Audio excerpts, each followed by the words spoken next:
Fala pessoal, tudo bem com vocês? Aqui quem fala é o professor Bruno de Geografia. Na aula de hoje falaremos a respeito dos problemas hidrográficos do Brasil, né? Vamos falar dos problemas a respeito da água. A gente tem uma pequena noção, porque a gente já comentou, né, dos problemas hidrográficos, né? Mas a gente vai puxar um pouco para o lado do Brasil na aula de hoje, tá? Algumas causas que a gente tem, né? Isso não se baseia somente no Brasil, né?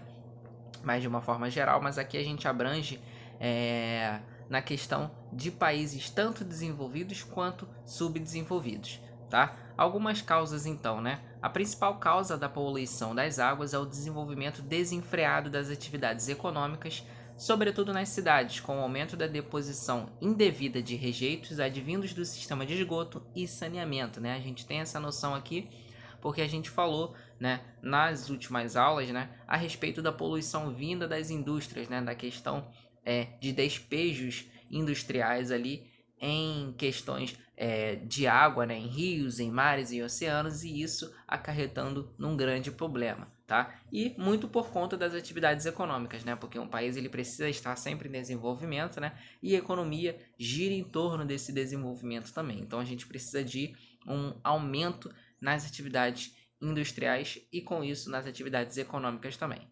Outra causa também apontada é o destino incorreto do lixo por parte da população. Então a gente tira um pouco da responsabilidade da indústria, né, da questão econômica e parte para um lado mais social, para um lado da poluição da população, que atira objetos nos cursos de água por pura falta de conscientização ambiental.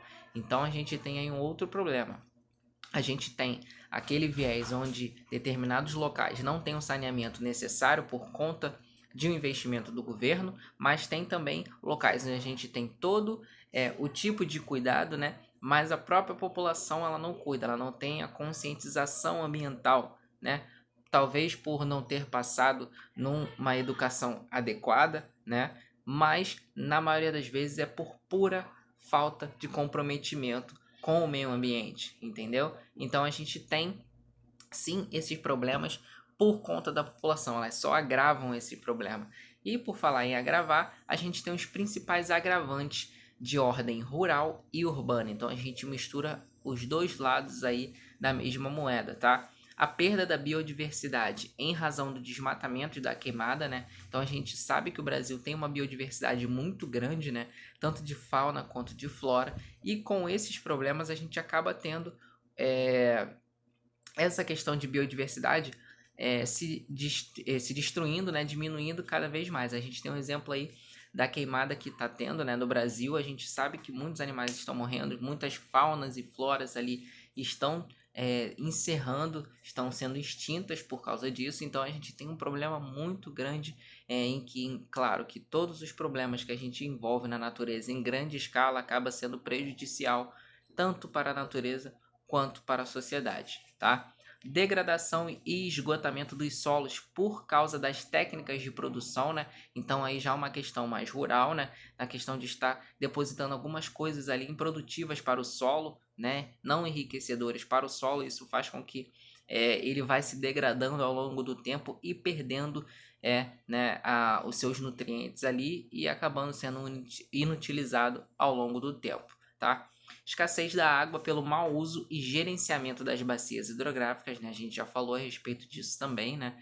Que a água é um recurso, sim, muito grande, mas ele é limitado, né? Ele tem um limite, não digo que o limite será amanhã, será depois da manhã, será daqui a 50 anos, mas ele precisa de um tratamento, ele precisa, né, de uma parte de cuidado para ele poder seguir o seu ciclo normalmente, tá? Contaminação dos corpos hídricos por esgoto sanitário, né? Questão também da sociedade aí voltando. E poluição do ar nos grandes centros urbanos. Isso acaba também gerando, né? Porque a gente tem aquele processo ali da água, né? Do ciclo hidrológico. E isso envolve, de certa forma, a atmosfera também, tá? Temos também aí a questão da poluição, né? As consequências da poluição das águas são diversas, né? A gente poderia ficar falando aqui um dia inteiro, né? A gente coloca aqui que a primeira, como já dissemos, é a perda de recursos hídricos para o consumo, né? Essa é uma das mais principais. as que estão mais evidentes, né? Além disso, vale lembrar que esses locais são o habitat de várias espécies, né? Algumas delas em risco de extinção, coisa que a gente também já falou, tá? Outro efeito da poluição hídrica é a ocorrência de um fenômeno chamado eutrofização da água, tá? Esse processo consiste na presença excessiva de nutrientes oriundo de produtos químicos, né? Produtos que são utilizados pelo homem, tá? Que contaminam os rios, provocando a proliferação desenfreada de algas e cianobactérias, tá? Isso aí a gente estuda bastante na questão de biologia também, tá?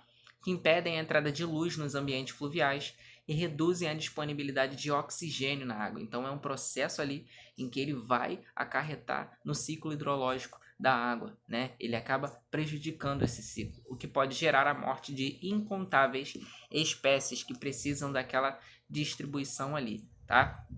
Então a gente encerra esse livro, né, a respeito de água, né? Falamos de ciclo hidrológico, falamos dos problemas sociais, falamos dos problemas ambientais, né?